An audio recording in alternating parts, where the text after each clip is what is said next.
esperar a que nos den. Buen día a todos, ahora sí. Los saludo con la paz de Cristo, espero que estén bien. Y bueno, después de este tiempito de presentación que ya hicimos, vamos a arrancar como siempre les digo, con una oración, así que les voy a pedir a alguno que sea voluntario. ¿Bere? Ahora, sí. Bueno, oremos, hermanos. Te agradecemos, Padre, en esta mañana hermosa por las bendiciones que tú nos concedes.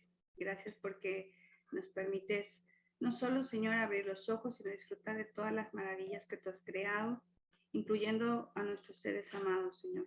Gracias por la oportunidad de poder respirar el aire fresco, de ver la luz, el sol, y ahora, Señor, de tener este tiempo de poder estudiar, de poder aprender, de poder conocer, Señor, y también de reflexionar a la luz de tu palabra. Ruego tus bendiciones para nuestra profesora Cintia, que tú sigas derramando en ella de tu Espíritu Santo, Señor, y en cada uno de nosotros, Señor, también para que podamos aprender y asimilar lo que podamos escuchar en este día. Bendícenos, ponemos todo en tus manos, en el nombre de Cristo Jesús. Amén. Amén. Gracias, Bere. Bueno, se escucha igual la chiquita. Pobrecita. Bueno, vamos a arrancar con lo que nos habíamos quedado. ¿Se acuerdan que les había dicho que hoy íbamos a hacer el test? Pero vamos a hacerlo en la segunda mitad. Entonces ahora arrancamos con esto y lo que nos quede después del recreo lo dedicamos a eso. Si nos queda tiempo para algo más, hacemos algo más, pero bueno.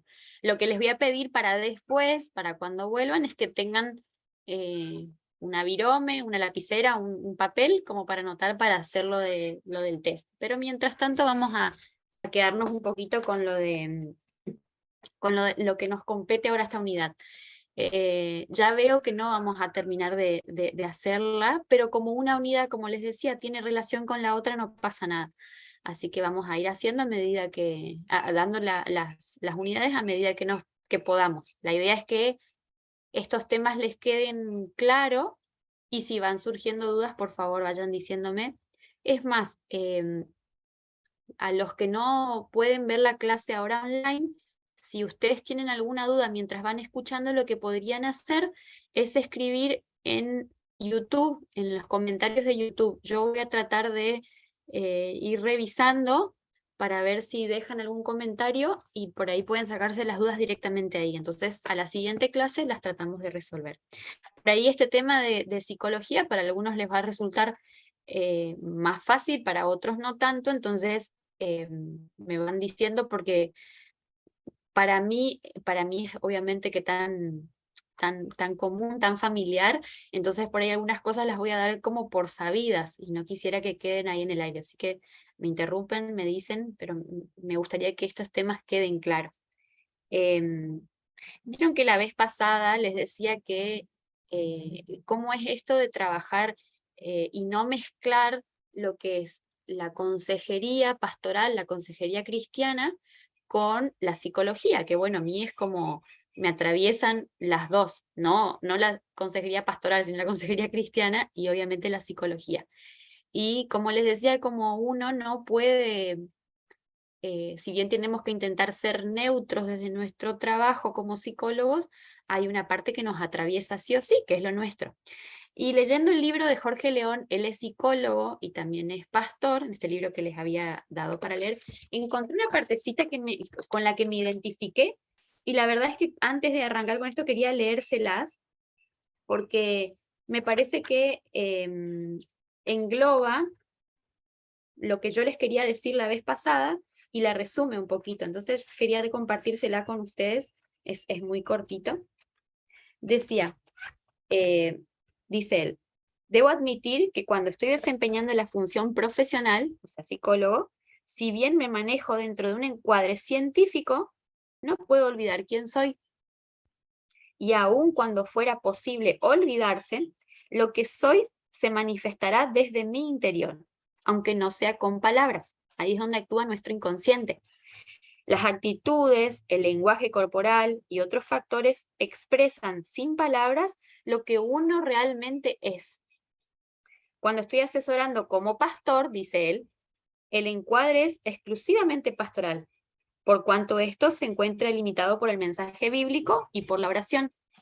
Y lo psicológico puede ser utilizado solamente como una herramienta. Así que me pareció un resumen lindo de lo que hablamos la vez pasada y quería compartirles. Y ahí está bien claro, digamos, esa parte en la que uno no puede dejar de ser lo que es uno. De una u otra forma esto se va a manifestar. Y eso tiene mucho que ver con lo que vamos a ver hoy, que es con el inconsciente. Que es donde, a pesar de que no queremos que se expresen ciertas cosas, se van a expresar igual, porque es nuestra parte más oculta, si se quiere, pero que a la vez se manifiesta con nuestros deseos, nuestras acciones, nuestros actos fallidos y en nuestro diario vivir se va a manifestar de una forma u otra, con nuestros temores, con todas las cuestiones que nos hacen en el día a día, se van manifestando de una u otra manera nuestro inconsciente.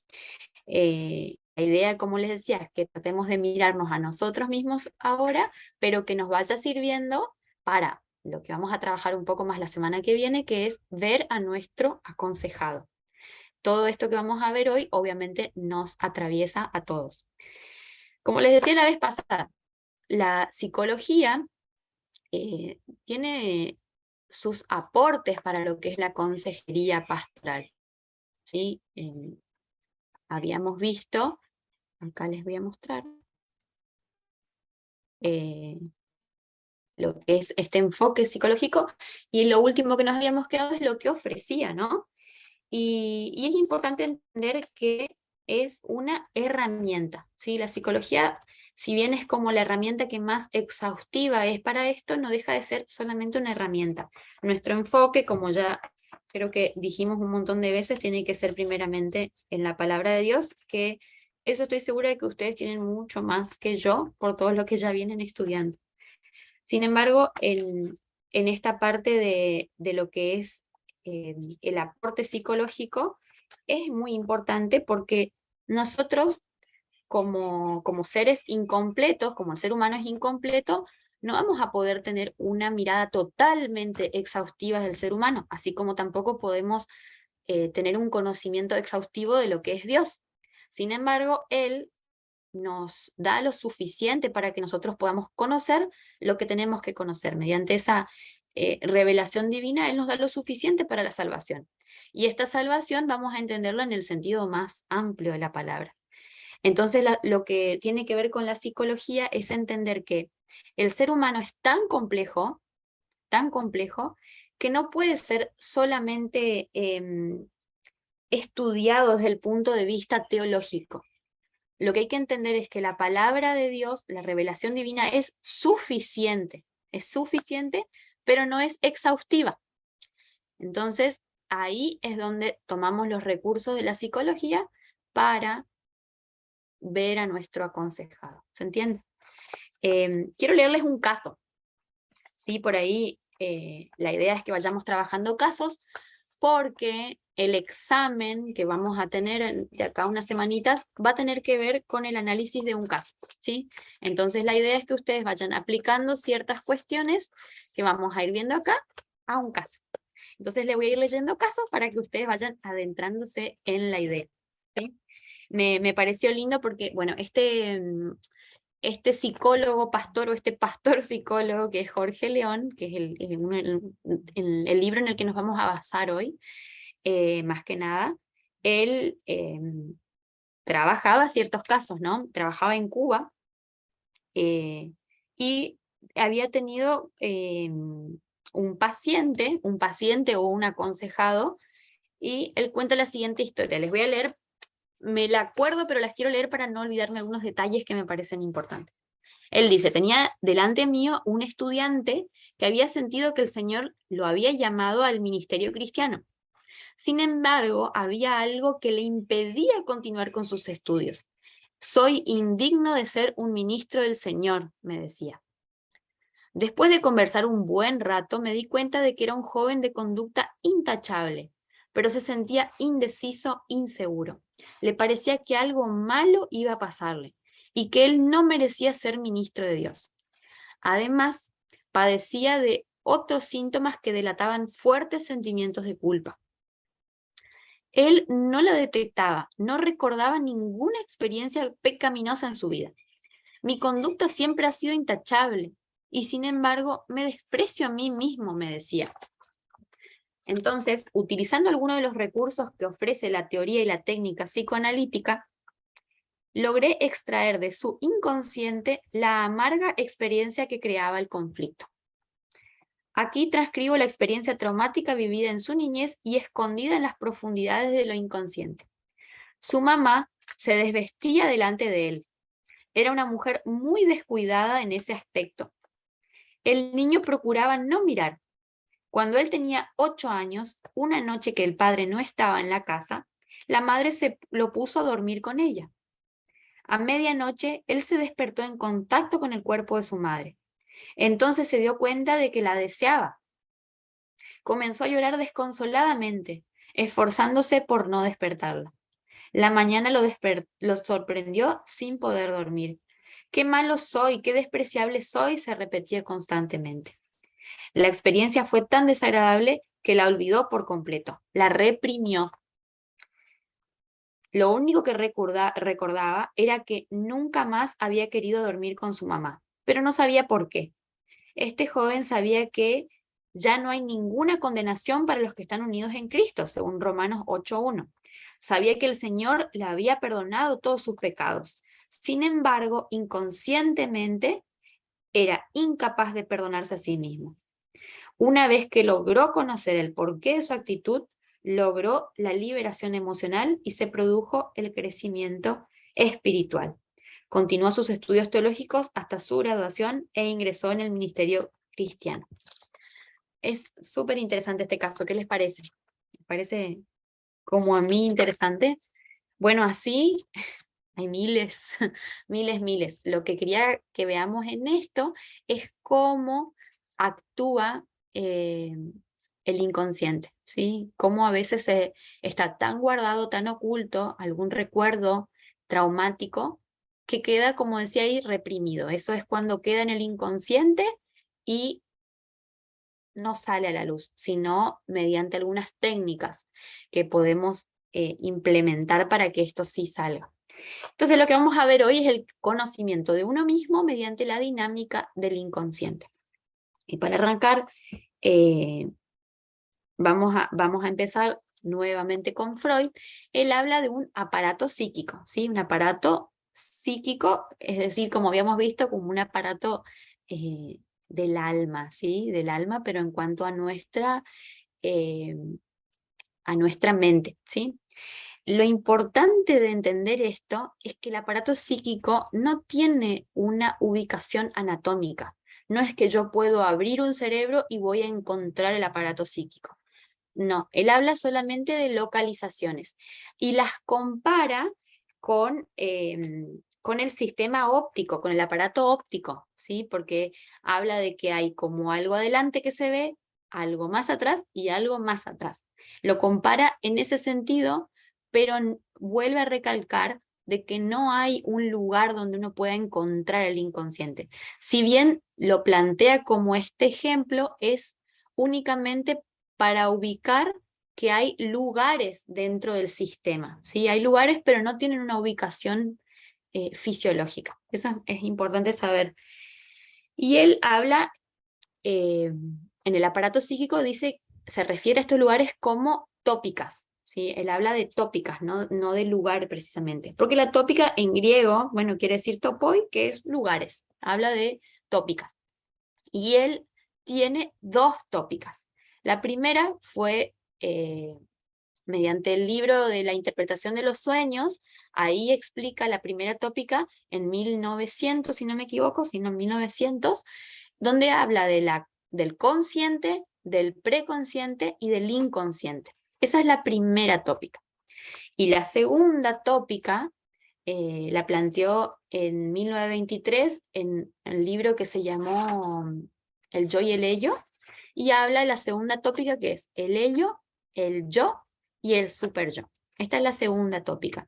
Estas dos tópicas se corresponden al aparato psíquico, ¿sí? Entonces, nuestro sistema psíquico, nuestro sistema que no conocemos, pero que está y que nos dirige, que nos direcciona según él,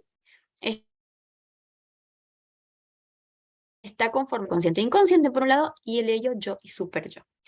Vamos a ver primero el ello, yo y super yo, porque en base a esos tres podemos entender mejor qué significa el inconsciente, que es por ahí la parte más importante. Entonces, ¿qué es esto de ello, yo y super yo? El yo tenemos que imaginar que es como nuestra parte más consciente. Es el yo es lo que nos dirige, lo que nos regula. Está sujeto al principio de realidad, es decir, que es lo que vivimos ahora. El yo entiende la conciencia, ¿sí? El yo está en un lugar preciso que es la conciencia, ¿sí? Entonces, el yo es como el regulador de la persona humana. Y el yo no por nada se ubica ahí, como les mostré, en el medio. Es como mediador entre el ello y el super yo. ¿Y qué es el ello? El ello es la parte más inconsciente que tenemos nosotros, que tiene que ver con los deseos más ocultos que tenemos nosotros, con esas cosas que el ser humano quiere hacer, todos los deseos que a veces ni siquiera puede reconocerlos en la conciencia, que son pecaminosos, y los quiere hacer, pero hay otra parte que no le deja, que es el super yo.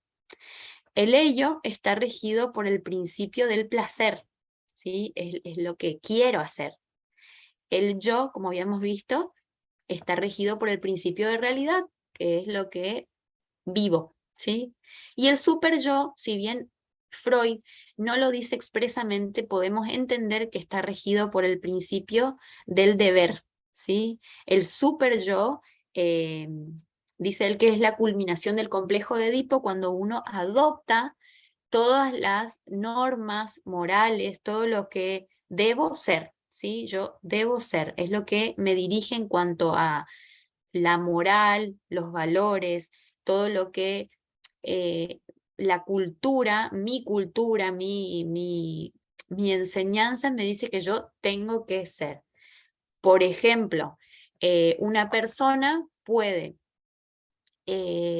no sé, estar en pareja, por ejemplo, ese es su principio de realidad, su yo, él sabe que está en pareja. El super yo le dice que él tiene que ser fiel, ¿sí? Porque la cultura lo dice, porque es el deber moral, porque se lo enseñaron en su casa, porque su religión también se lo transmitió, él debe ser fiel. Sin embargo, el ello puede desear a otra mujer, por ejemplo, ¿sí? Y a veces esa parte ni siquiera llega a ser consciente. Puede saber que hay algo que no está tan bien, pero a veces ni siquiera puede darse cuenta de que está deseando a alguien más. ¿Se entiende? Entonces, el ello tiene que ver con lo más instintivo del ser humano, como dice Freud, los impulsos pulsionales e instintivos. No sé si todos habían estado cuando se dio uno de los diplomados en que uno de los pastores hablaba de lo que es la pulsión. Él lo decía como pulsionalidad. Freud habla de pulsión, destinos de pulsión, es decir, donde nuestra energía psíquica, nuestra energía interna, nuestra energía sexual, podríamos decirlo, a dónde va dirigida. ¿Sí? Entonces, esta parte del ello es esa cuestión que quiere dirigir a eso que a veces nuestra conciencia no le deja, que nuestro super yo dice que no está bien. ¿Alguno asocia esto con algo que decía Pablo? Cuando Se les... habla de lo que hay alguien más hablaba, no, ¿verdad? No, no, vos eres, sí. No, cuando hablaba de que lo que él desea, lo que él quería no hacía, más hacía lo que no debía, ¿no? Exacto. En ese sentido va me parece la relación que hay, es Exactamente. obvio.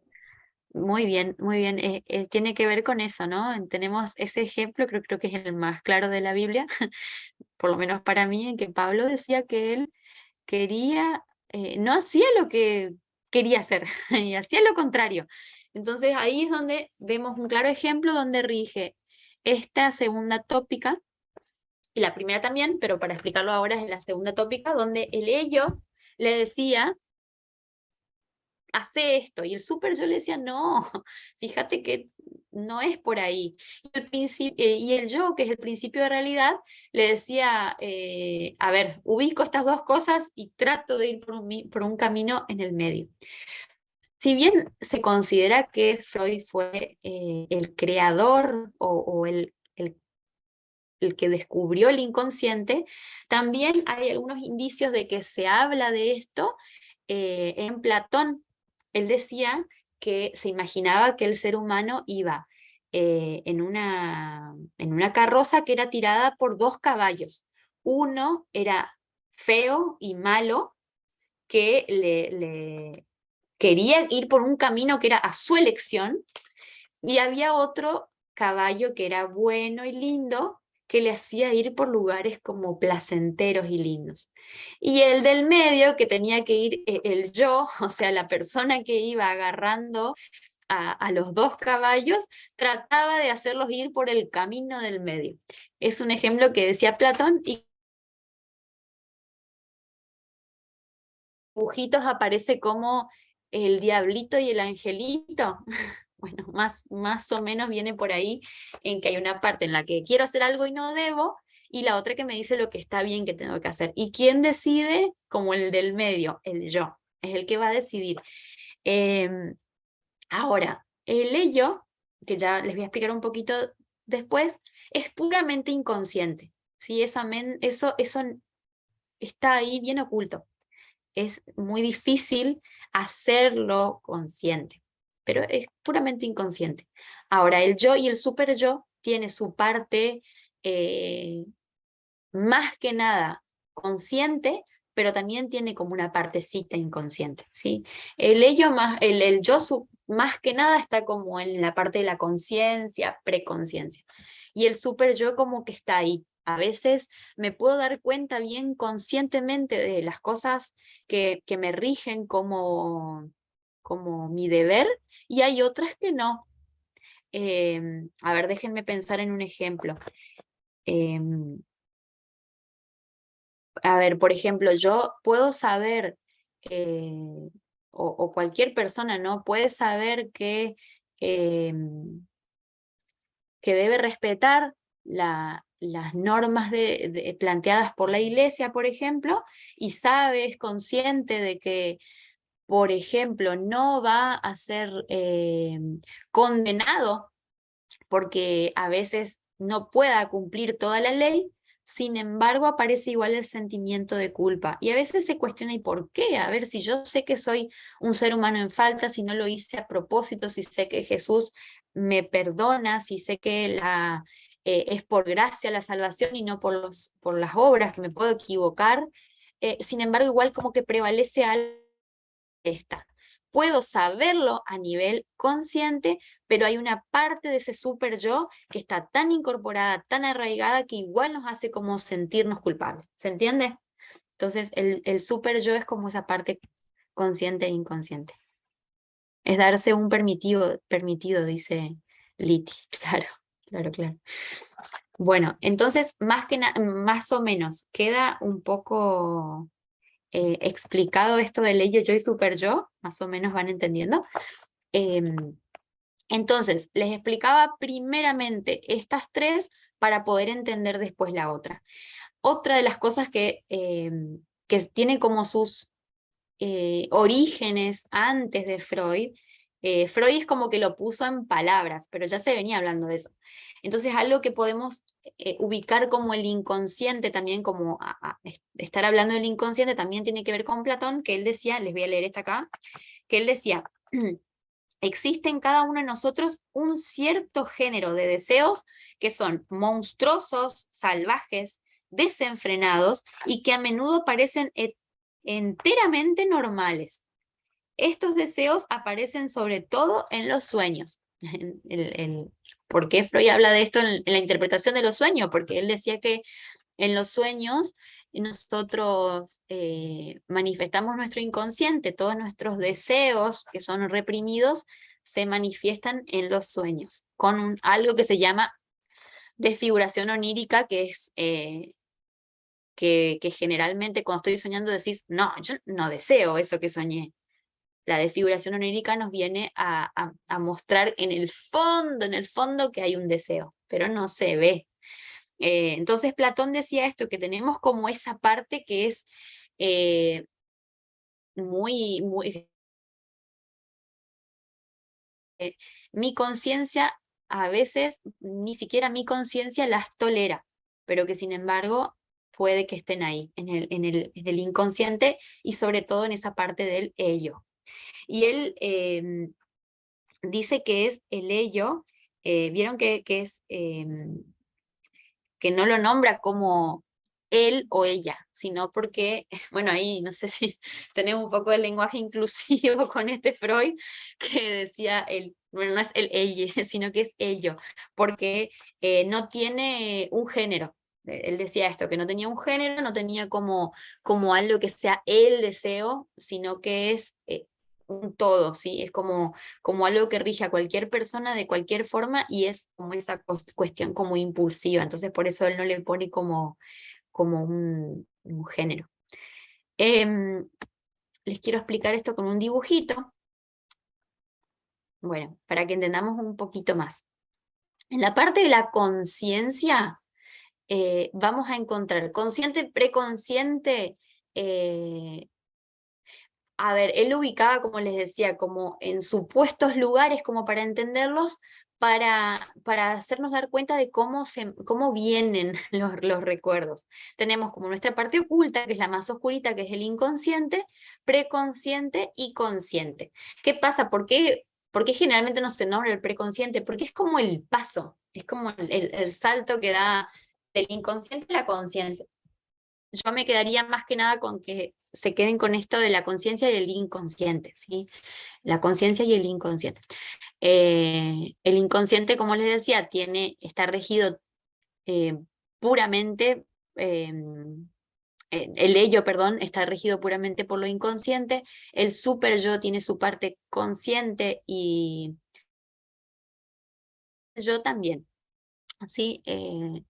Entonces, vamos a ver que el yo se da cuenta de la mayoría de las cosas, pero hay una partecita en la que a veces no. Por eso es como nosotros actuamos a veces y no sabemos por qué actuamos como actuamos. Y generalmente toda la parte que nosotros no sabemos por qué actuamos como actuamos está en esa parte más oculta, ¿sí? Entonces este grafiquito me parece que explica un poquito mejor. Como les decía, este yo es como el ejecutivo como un secretario ejecutivo que va a regir la personalidad, ¿sí? Él es como que está en el dirigir las cuestiones que nos pasan desde nuestro deber y de nuestros placeres, de nuestros deseos, que generalmente el yo no tiene acceso directo, ¿sí? Se dice que, por ejemplo, tienen acceso directo a esto los sonámbulos, que es como que expresan un poco más físicamente lo que se atraviesa por los sueños, ¿sí? Entonces hay una manifestación de lo inconsciente.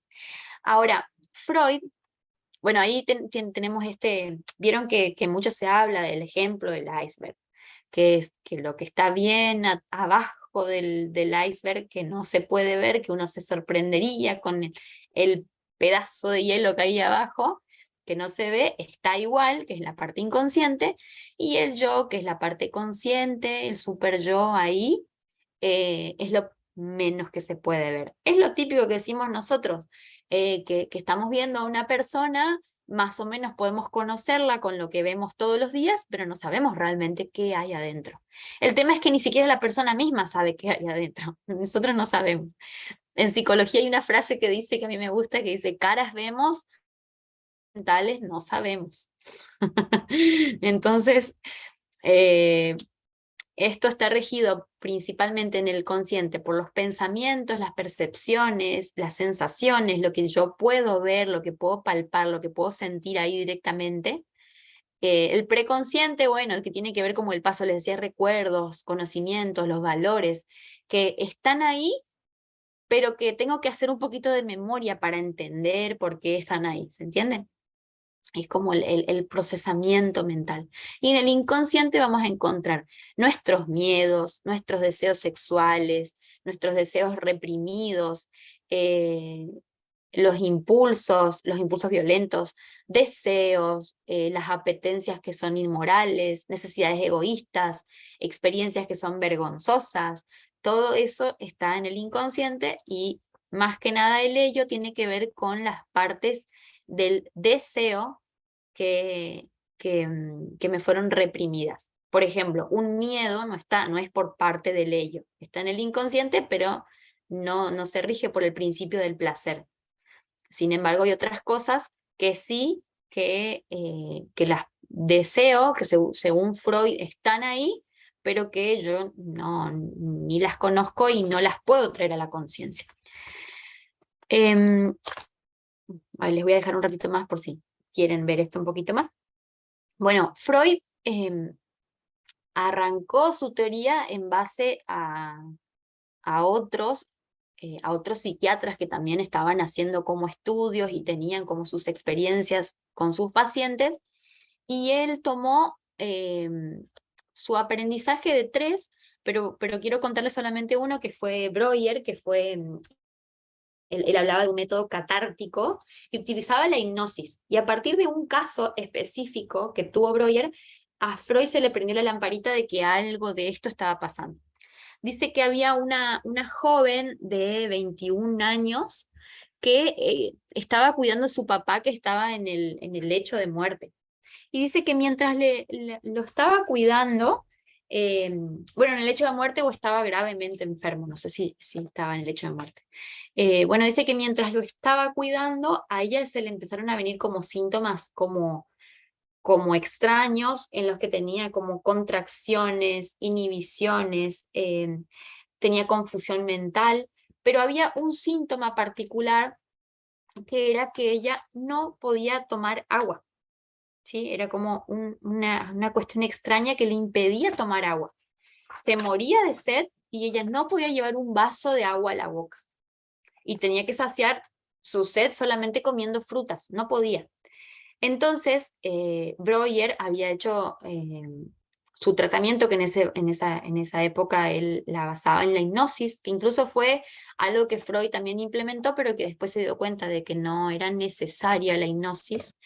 Pero bueno, en esa época Breuer utilizó la hipnosis, y bajo la hipnosis esta persona pudo aflorar esta cuestión inconsciente, que dice que una vez estaba al cuidado de su institutriz y que ella le había dejado a un perro tomar agua de su vaso. Entonces ella sintió una sensación tan desagradable, y para ella ese perro era totalmente desagradable, sucio, feo, asqueroso. Entonces esa sensación fue tan fuerte para ella que lo reprimió, y esta cuestión se había desencadenado con la situación con la que vivía, con el padre. Entonces, ¿qué pasó en el sueño hipnótico? Sí, bajo el sueño hipnótico, lo que hizo Breuer es decirle que tome agua, digamos. A ella le vino como, hablar de esto le trajo como una sed insaciable, y había pedido como agua. Entonces él le dio un vaso de agua, y al momento en el que estaba tomando el agua, la despertó de su sueño hipnótico, y entonces ahí es donde el síntoma se curó, ¿sí? Entonces, al hacerlo manifiesto, pudo resolver este problema. Entonces, a partir de ahí surgieron dos conclusiones que tomó Freud. La primera es que este síntoma neurótico, esta cuestión que nos pasa, el sufrimiento, la agonía que tiene la persona, está relacionado con un recuerdo desagradable que es posiblemente olvidado. A ver, En esto, por ejemplo, nosotros podemos hablar con un montón de personas y nos va a contar, mira, a mí me pasa esto y vivo esto por tal cosa que me pasó. Es como que lo puede traer a la conciencia, ¿sí? Entonces, en esos casos son un poquito más fáciles de trabajarlos. No obstante, hay un montón de cuestiones que son inconscientes que hacen a que la persona realmente lo sufra como traumático y otras no. Entonces, siempre hay algo inconsciente. Pero después hay otros casos, que son la mayoría, que es que uno sufre por algo y no sabe realmente por qué está sufriendo. ¿Cuánta gente hay con la que uno se encuentra y dice, me pasa esto y no tengo ni idea de dónde viene? Y no hay un recuerdo, algo. No, no. Bueno, pero generalmente sí. Entonces, se llegó a esa conclusión, Freud llegó a esa conclusión de que había algo desagradable reprimido, es decir, que estaba olvidado. Cuando se dice reprimido, que vamos a ver después, es un mecanismo de defensa,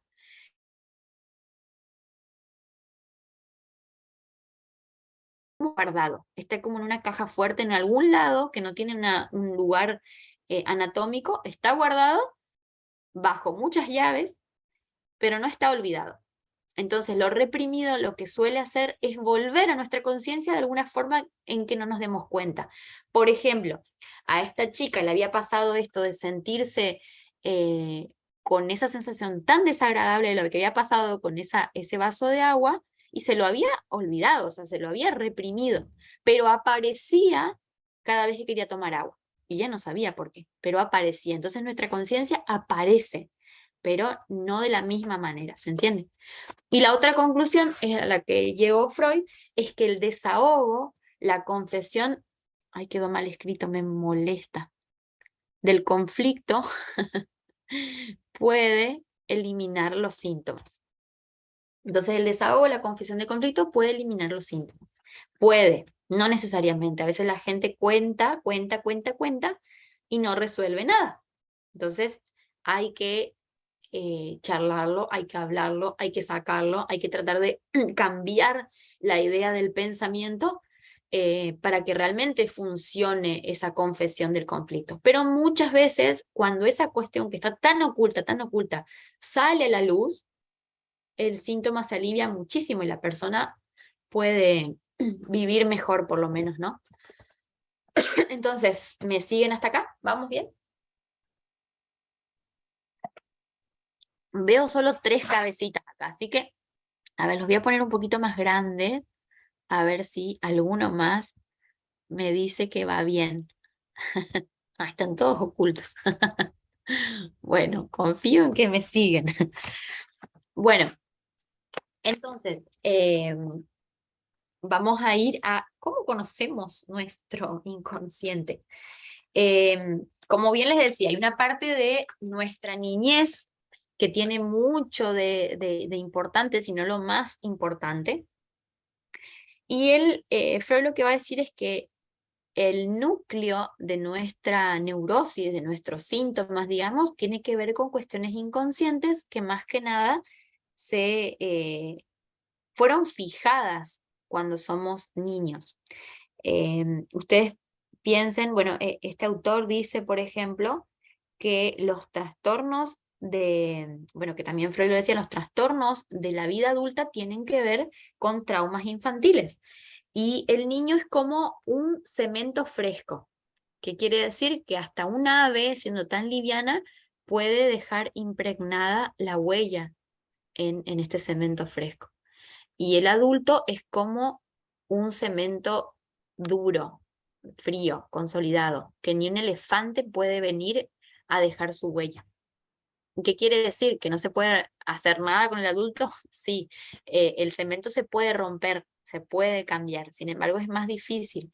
Y lo que quiere decir con esto es la vulnerabilidad y la maleabilidad que tiene un niño y cómo es eh, esa mente que está ese psiquismo que está en constitución en un niño es tan frágil. Por eso las cuestiones que se impregnan en la niñez son tan importantes, tan valiosas y nos dejan tantas marcas, que como un niño muchas veces al atravesar traumas para los que su psiquismo no está preparado, como no lo entiende, lo reprime, no lo entiendo, entonces para poder seguir viviendo quedan en el inconsciente. Es como habíamos dicho, es un mecanismo de defensa. Los mecanismos de defensa sirven para que yo me pueda proteger a ciertas cosas y pueda más o menos seguir viviendo.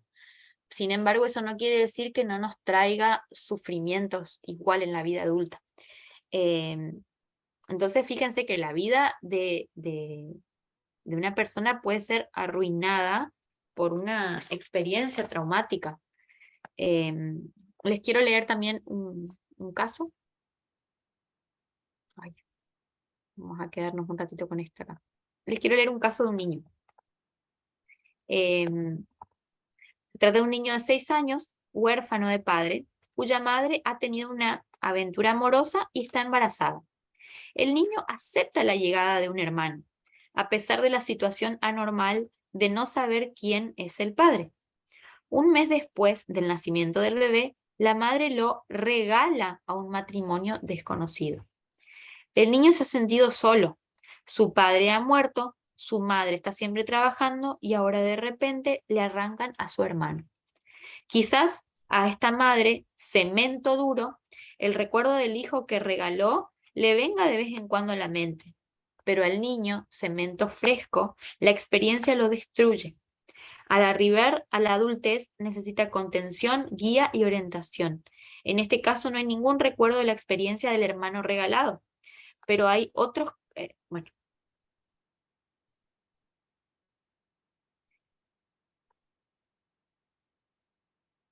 No hacía falta seguir leyendo ahí. Que quería seguir leyendo sobre este caso, pero más que nada lo explica, así que nos quedamos ahí.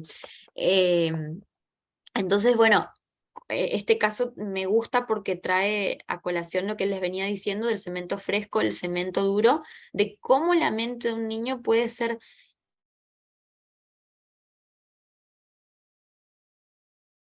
En este caso, bueno, no fue nada bueno lo que hizo el adulto. A veces puede que el adulto no tenga una mala intención con las criaturas, y sin embargo, como es tan frágil su psiquismo y su constitución, puede dejar unas huellas muy marcadas que después, como decía, necesitan la vida adulta guía, orientación, terapia, acompañamiento, porque justamente quedó como un niño vulnerado, oculto, ¿sí? Esa persona siguió su vida, hace sus cosas, sin embargo, estas cuestiones igual están ahí. Entonces, por eso, Freud decía que al arribar a estas cuestiones más inconscientes, uno, al confesarlo, al hablarlo, a desahogarse, puede ir resolviendo el síntoma. Entonces veíamos como esto de conocer al inconsciente. Tenemos que entender que nada se olvida. Todo lo que nosotros vivimos, todo lo que nosotros experimentamos, las sensaciones, los olores. ¿No les pasa a veces, por ejemplo, que tienen el recuerdo de un olor? Es como que, ay, esto me hace acordar a algo. Y a veces no sabemos ni a qué, porque esas cuestiones nos quedan en nuestras huellas némicas, dice Freud, quedan como marcadas. Entonces, todo lo que nosotros vimos, oímos, vivenciamos, tiene poder sobre nosotros y actúa, ¿no?, sobre nosotros. Hay un ejemplo en que hay un discurso de un vicepresidente en que él está esperando a que llegue el presidente. Sin embargo, como este presidente todavía no llega, al vicepresidente le tocó tomar la palabra y a él le gusta ese lugar. Entonces, no quiere que aparezca el presidente. Entonces, una vez que llega, el vicepresidente lo presenta y se equivoca y dice, buenas tardes a todos, tengo el gusto de presentarles al presidente. Entonces, en este ejemplo vemos cómo eso es lo que se llama un acto fallido, un lapsus. Quise decir una cosa, pero mi inconsciente me falló. Él tenía un disgusto porque realmente iba a aparecer ese presidente. Sin embargo, no podía decir eso. Entonces tengo el disgusto, tengo el gusto. Entonces muchas veces aparecen estas cuestiones en nosotros mismos. Nos equivocamos, por ejemplo, de nombre. Eh, no sé, por ejemplo, que alguno esté con alguna esté con su marido o alguno esté con su esposa y le dice otro nombre. ¡Fa! ¿Para qué? Ay, Marisa, eso sí. En realidad, no necesariamente tiene que ser porque uno estaba pensando en alguien o porque realmente tiene que pasar algo con alguien más. Nuestro inconsciente nos falla y muchas veces esa palabra o esa persona que se nos vino a la mente sin querer queriendo, a la conciencia, así como algo rápido, no es necesariamente esa persona, porque ahí está la parte complicada de nuestro inconsciente que mezcla todas las cosas. Entonces puede que quise decir una cosa, pero estaba, no sé, lo asocié sin querer con otra y salió otro nombre. Vieron que es un poco complejo. Entonces, no, la idea de esto es que no nos quedemos con que dije esto y me confundí y realmente es esto lo que siento. No, porque nuestra mente es mucho más compleja que eso. Pero sí es cierto que los actos fallidos, los lapsus, siempre tiran un poquito de lo inconsciente. Entonces Freud decía que el inconsciente se manifiesta de diferentes maneras. Uno es en los sueños, que los sueños son solamente interpretados en un contexto terapéutico. No sirve de nada decir, ay, el otro día soñé tal cosa. ¿Qué querrá decir? No sirve de nada eso, sino él dice que en terapia, digamos, donde uno puede ir eh, buscando lo que significa realmente ese sueño o qué deseos ocultos había en ese sueño. Después él dice que se manifiesta también en los lapsus, en esos actos fallidos, en estas cosas que, uy, salió sin querer, y también dice que se manifiesta mediante la asociación libre, que es la técnica que utilizan los psicoanalistas para hacer hablar a la persona. Antes se utilizaba el método hipnótico y después él lo reemplazó con la asociación libre, que tiene que ver con que la persona diga. Y obviamente que eso estaba dentro de un contexto terapéutico. Sin embargo, nosotros podemos tomar algunas de esas cosas para aplicarlas acá. Primero y principal, para poder aplicar ciertas cosas, yo tengo que conocer de qué se trata. Entonces, cuando uno conoce un poco más, ahí es donde después se nos hacen más claras algunas cosas. Dentro de la psicología, por ejemplo, ustedes sabrán que se utilizan muchas técnicas, muchos dibujos, ¿no? Que se utilizan sobre todo con los niños para descubrir la parte más inconsciente.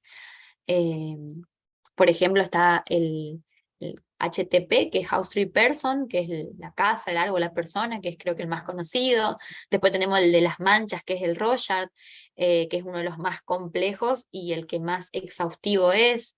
Después, desde la percepción temática. Hay un montón de técnicas que se aplican dentro de un contexto terapéutico en el que se aflora también el inconsciente. Esa es la otra forma en la que el inconsciente se manifiesta mediante técnicas proyectivas. ¿Qué quiere decir proyectivo? Que yo de adentro lo expreso de alguna manera. Ese es otro mecanismo de defensa, la proyección. Hay algo adentro mío, pero lo saco afuera. A veces sale de buena manera y otras veces no. Por ejemplo, cuando acuso a alguien, acuso a alguien de algo y vieron que a veces se suele decir, estás proyectando, estás diciendo algunas cosas tuyas en mí. Pero bueno, entonces es importante entender que este trabajo es como, como un buceo, ¿sí? Es como el trabajo de un buzo.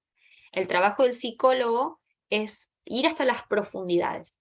Sin embargo, y que hay que tener cuidado porque no cualquiera lo puede hacer, ¿no? Porque no necesariamente tienen todas las técnicas para hacerlo, pero sí es cierto que todos nosotros podemos meter la cabeza abajo del agua y aguantar la respiración y abrir los ojos. Entonces, esa es la parte que como consejeros cristianos nos toca. No hace falta que ustedes sean unos buzos para meterse bien adentro de las cuestiones, de la persona, pero sí pueden sumergirse un poco en las cuestiones internas de la persona. ¿Se entiende? Entonces hay una parte en la que ustedes fácilmente pueden involucrarse con estas partes inconscientes de la persona.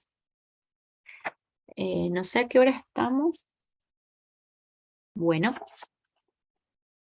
vamos a ver un poquito más esto acá entonces, que tiene que ver con el inconsciente y el Espíritu Santo.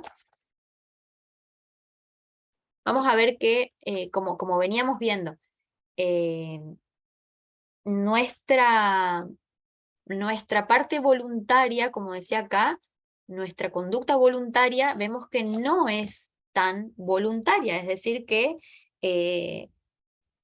voy a hacer cosas que muchas veces no las quiero hacer, y muchas veces voy a querer tener la mejor intención de hacer las cosas y no las logro, porque generalmente son solamente a nivel de la conciencia.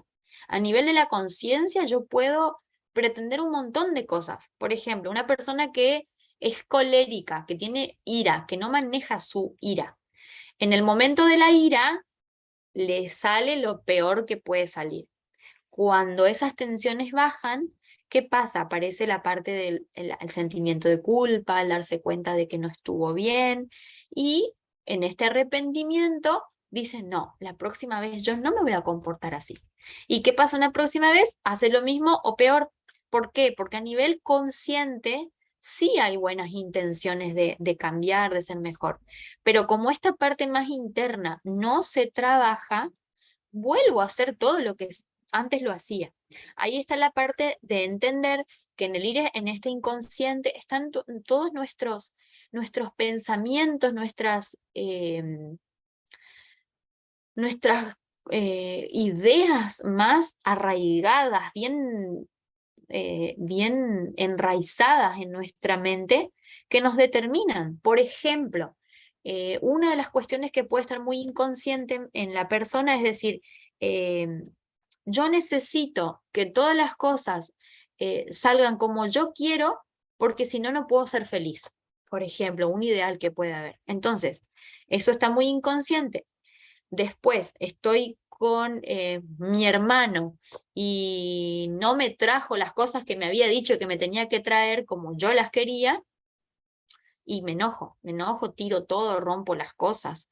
Eh, entonces, ¿qué pasó? No sé por qué me enojé tanto, porque era una pavada, pero sin embargo, el ideal que tengo bien adentro es que si las cosas no salen como yo quiero, entonces no voy a poder ser feliz, no voy a poder estar bien. Ayer, por ejemplo, estuve con una paciente que me dijo que estaba, bueno, vive con su marido, y su marido, bueno, su marido es una persona más grande que ya tiene nietos y demás. Y sus nietos lo habían ido a visitar. Resulta que estos nietos son como una familia con más dinero, y ellos son más bien humildes, son pobres. Sin embargo, esta mujer mantiene la casa limpia, la mantiene ordenada, trata de hacer lo mejor posible. Entonces los esperaba con mucho cariño, con todo el orden posible dentro de sus posibilidades, los esperaba bien. ¿Y qué pasó? Esta mujer salió, vinieron los nietos de visita y lo que hicieron es sacarle afuera, por orden del marido, unas camas viejas que tenían.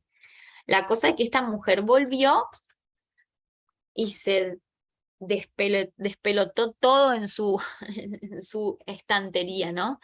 Se enojó muchísimo, muchísimo, muchísimo con su marido, con estas personas, como que no podía entender por qué le habían hecho esto. Entonces lo que hizo después en ese ataque de ira, quemó todas las fotos que tenía con su marido. Después, cuando vino a hablar conmigo, se dio cuenta de que no tenía nada que ver la cama con las fotos, por ejemplo, como que se dio cuenta de que por qué hice eso, dijo, ¿no? Entonces, ¿qué pasa? En el momento de la ira no hay razón, no tuvo ningún tipo de razón. Después se dio cuenta de que no era para tanto, pero ¿qué pasa? Igual le seguía dando bronca. Entonces, recabando un poquito de información de su historia, si bien todavía estamos en tratamiento, ¿no? Pero hay muchísimas cuestiones de su niñez que manifiestan inseguridad. ¿sí? Entonces, otras personas le decían algo y siempre sentía que era menos. Alguien en su casa le decía que, no sé, que estaba haciendo algo mal, entonces se lo tomaba como muy personal. Por ahí lo decían como en general y ella lo entendía como que era para ella. Eh, Pasaba, por ejemplo, que siempre tuvo que trabajar y tuvieron como una condición de vida muy pobre, entonces eso al compararse con otros la hacía sentir menos. Entonces vieron como todas estas cuestiones, si bien ella las sabe, eh, al traerlas en comparación con lo que está pasando es donde puede ir entendiendo. Entonces, esto es un camino lento, ¿no? Pero cómo estas cuestiones de la niñez, de la adolescencia, determinan tanto que la creó una mujer, la hizo una mujer muy insegura, entonces cualquier cosa que pase se le... eh, la hace desacomodarse. Si todas las cosas no salen como a su control, como ella quiere, entonces tiende a pensar que nadie la valora, que las cosas que se hacen son porque lo que ella da no sirve. Y en realidad, bueno, vemos que si bien la conducta del marido no fue la mejor, no hay excusa como para enojarse tanto, ¿se entiende? Quizás sí tenga razón en que no tenían que haberle tirado sus cosas que con tanto esfuerzo tiene y con tanto cariño las preparó. No obstante, el enojo es solamente de ella. Entonces, en ese enojo es lo que se trabaja para ver qué hay adentro. Entonces, como vemos, la conducta voluntaria no siempre es voluntaria, porque ella dice, por ejemplo, me pasó un montón de veces, entonces yo digo, se dice ella, la próxima vez que me enoje con mi marido, no le voy a decir todas las cosas, pero ella dice que es muy hiriente, entonces le sale todo. Entonces, algo que puede hacer la persona en ese momento, si no lo puede manejar, es irse del lugar. Entonces, lo que hacemos, por ejemplo, con esta persona que todavía no logra hacer consciente todas estas cuestiones de su pasado, es por lo menos que se vaya, cosa de que no queme más fotos, de que no arruine toda esa relación que tiene por un momento de ira. Entonces lo mejor a veces es irse a dar una vuelta, a caminar, a despejarse, ir a, no sé, a pisar el pasto, a darse una ducha de agua fría, a meter la cabeza si se quiere adentro de hielo con agua, a morder una almohada, pero no reaccionar, que eso es por ahí la conducta de la ira, ¿no? Es reacción, no es respuesta. Entonces, volviendo un poquito a esto, es solamente un ejemplo para que entendamos un poquito más. ¿Y qué tiene que ver el Espíritu Santo en esto? Tiene mucho que ver, porque el Espíritu Santo en nosotros va a actuar como la fuerza dinámica que cambia todo esto, ¿sí? Esa es la parte eh, buena y la buena noticia, digamos, de que tenemos, de que podemos tomar todas estas herramientas que vamos viendo de la psicología como para ir al fondo de las cuestiones, pero no básicamente o de manera secular, porque el camino es más lento.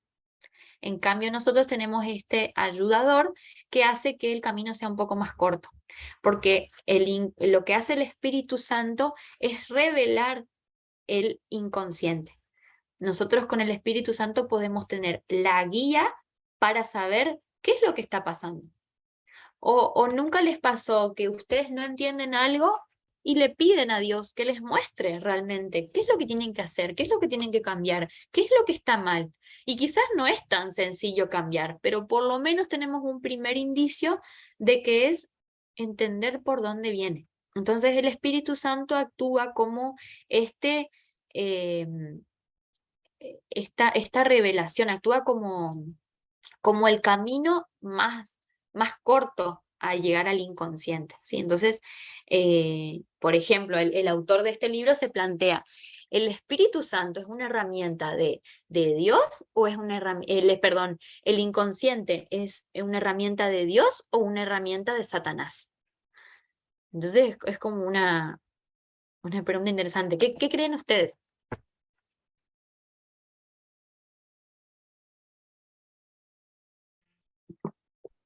Ay, ay, ay, qué complicada pregunta.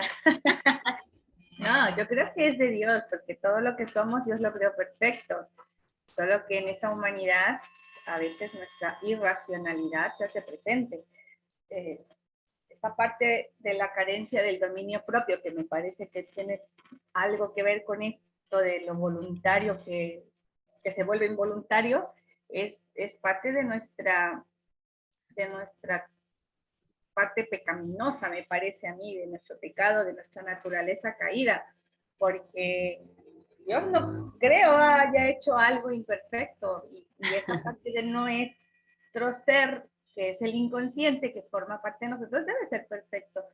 Y creo que lo dices bien, ¿no? Es donde el Espíritu Santo en nosotros puede actuar. Es como esa guía, esa ayuda, el que nos dirige, el que nos da ese dominio propio que a veces nos falta, ¿no? A veces ni porque vayamos al psicólogo con la mejor terapeuta funciona, hasta que no lo ponemos bajo sujeción en el nombre de Jesús, porque, bueno, todos sabemos, alguna vez nos ha pasado algo así, ¿no? Hemos tenido experiencias personales en las que hemos podido ver que muchas cosas no pudieron ser resueltas de una forma científica, sino a través del poder de Dios obrando en nosotros. Totalmente, gracias Bere. Liti, ¿qué opinas? Sí, gracias Cintia, la verdad que está muy interesante esta charla y nos lleva un poco a las profundidades. Y bueno, a mí ya me aparecieron algunas. No, yo creo que el Espíritu Santo nos confronta de una manera, ¿no? Porque es como que nos hace ver cosas que bueno, que intercede por nosotros, ¿no? Cosas que nosotros no podemos ordenar, bueno, Él nos muestra cómo ordenarlos, y a la vez